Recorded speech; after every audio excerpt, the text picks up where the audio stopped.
Right now on Denver 7 News at 5 o'clock, horrifying testimony from a Cherry Creek school student saying she was a victim of sexual assault on campus. I reported it to the deans and they did nothing about it except for do a no contact agreement. My sister's in middle school. I just don't want her to go through anything that I've ever been through. Now parents are calling on the district to protect their kids. The future of Adams 14 is on the line today. What the state school board is demanding from a district trying to turn around years of poor performance. Plus, got a puppy. Russell Wilson and Sierra are welcoming a new furry friend to their family, and the couple is showing it off to Broncos country. How cute. We're going to tell you her name coming up, but adorable face and very cuddly. I feel like we're going to be reporting on everything those two do forever now, right? Yeah, that's right. Yeah, so far we are watching their every move. Yes. All right.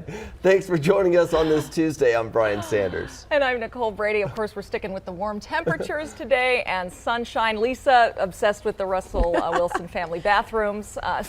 Yeah, this just in, he was at Walmart. He bought some toothbrushes the other day. Yeah. There you go. Right. No, I made that up. I don't know if that's true. Low 40s this morning. We are looking at what's going to be a beautiful start to our morning here in Broncos country. Low to mid 40s early on. There will be a lot of sunshine. Now the winds calmed down. It was a little breezy yesterday afternoon. Now things have calmed down a bit. We're going to see these winds kick up a touch today.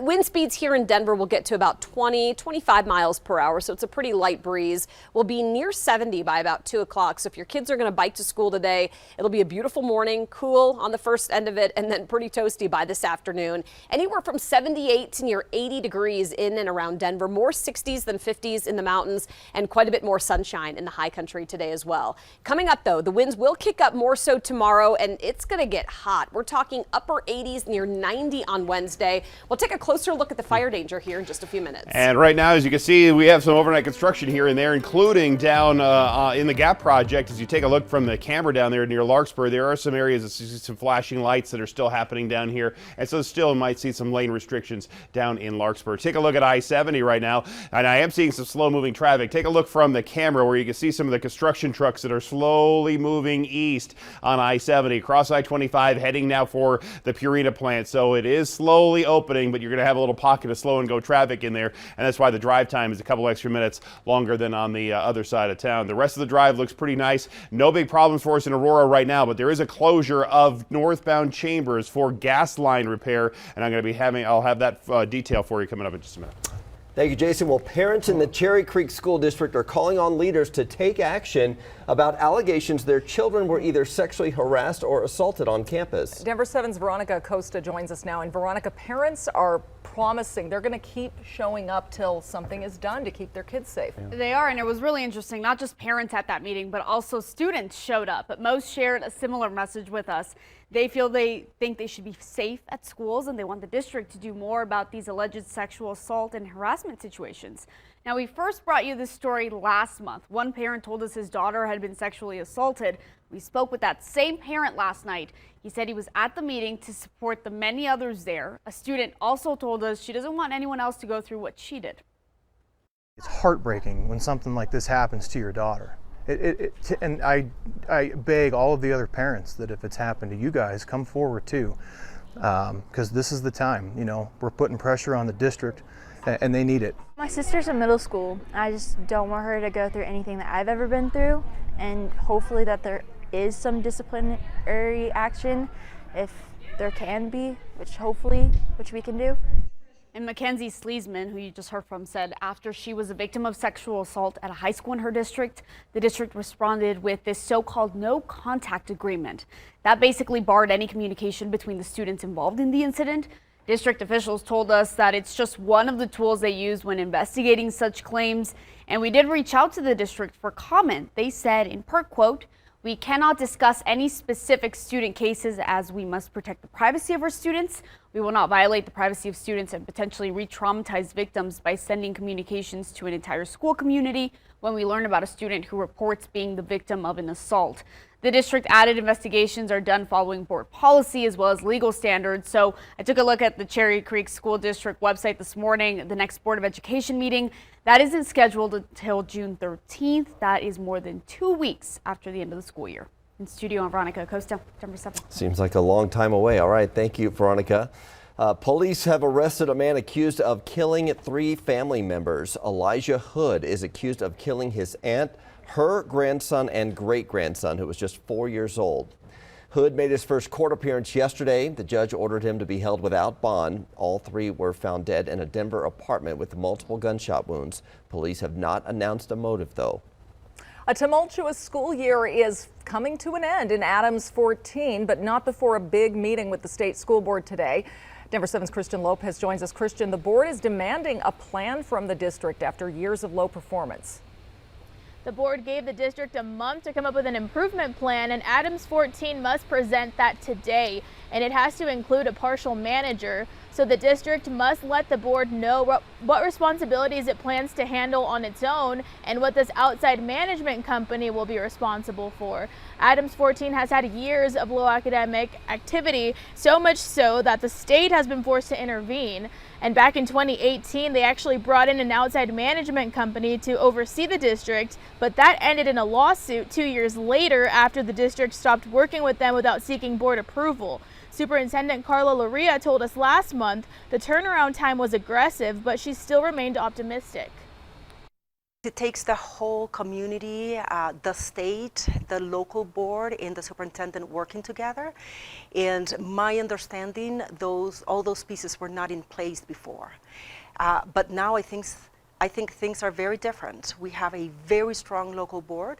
All 5 members highly committed to what is right for the students, for the community. And they are actually in alignment to my belief system of what needs to be done. And that meeting is happening tonight. Now, there is still a chance that the board could reject the district's plan, but we'll let you know what comes out of that meeting. Live this morning, I'm Christian Lopez, Denver 7. All right, thank you, Christian. Well, we like to celebrate our students' success, and today Adams 12 5-star school students will cut the ribbon on a house they built themselves. The students at Future Forward Washington Square have spent the last year working on a tiny house. It started as just a trailer, but students did the framing, the plumbing, electrical, carpentry, and painting. What do you think this teaches your students beyond how to build a house? What else do you think they learn from this? Number one is building the house and learning all of those different trades, but most importantly, giving back to the community, proving that something they built goes to someone, that they were creating this. We built a house and now we're turning it into a home. So that is where it's going back to the community. Yeah, and the finished project here, this is just the first tiny home being built by the students. The goal is to build more, enough for a village that people could live in. The project is being paid for by community member Bob Lemke and the 5-Star Education Foundation. Cool. The Avs are finishing round 1 of the playoffs with a sweep. They took the lead early against the Predators last night with this laser shot from Andrei Burakovsky. In the second period, Cale Makar broke the tie with this goal, the his third of the series. The Avs ended up taking it 5-3. They'll face either the St. Louis Blues or the Minnesota Wild next. The series is tied 2-2. That series, I should say, is tied 2-2. And some time for their goalie, Darcy Kemper, to heal up from that eye injury. Yeah. More potential team owners are meeting with the Broncos brass. Rob Walton and his investment group flew into Denver yesterday to tour the team's training facility and stadium. Rob Walton is the oldest son of Walmart and Sam's Club founder Sam Walton, and he's worth $70 billion. The Boland Trust, which currently owns the franchise, has to take the highest bid, and our Broncos insider Troy Rank says if Walton decides he wants to buy the team, he will be the next owner of the Broncos. Not many other ownership groups can compete with him financially. Sources tell us the selling price could now approach $5 billion. There's a new honorary member of the Broncos, too. Got a puppy. If you give him one chance, he'll be her name is Bronco. Bronco. Hey, say hi. Yeah, maybe a little camera shy to start, but I'm sure that will go away quickly. Sierra posted this video on her Instagram. She and Russell Wilson welcomed their new puppy, which they have named Bronco appropriately. Tim Tebow, by the way, also named his dog Bronco, but when he was traded to the Jets, changed the name to Bronx. So this is now like the Bronx, the only, like the Bronx. But it was close to Bronco still. Yeah. You can't just aren't Jets fans in Queens anyway? I don't. I don't know. But there's Bronco. Well, let's hope no need for a name change for this one. That we're going to keep the Wilson family. You can't just change your dog's name when you move. No, poor dog. Mid to upper 40s. I mean, at least it sounds the same when you're yelling it across the yard. Kinda. Upper 40s as your kids are heading off to school. Mid to upper 70s by the time they get back. It's going to be a warm, slightly breezy day. I think those winds will be even calmer here today, but they are going to pick up tomorrow. We'll take a look at the fire danger coming up. Maybe the dog didn't have a full grasp of the English language at that point. Maybe. You never know. Right now we have a good drive going on across most areas. Looks like most of the overnight construction's picked up. Even up here to the north side, this is over Highway 34 and I-25. The southbound side of I-25 will be going that way. We've been looking towards Greeley that way. So a good looking drive for the most part, but you will be slowed down obviously in the construction zone up north. The pandemic certainly underscored how important fast internet is. Now President Biden has a plan to expand and improve service across the country. And summer break is right around the corner, so we're going 360 in depth this morning, talking to experts and teachers about how to make the most of the time off for your kids.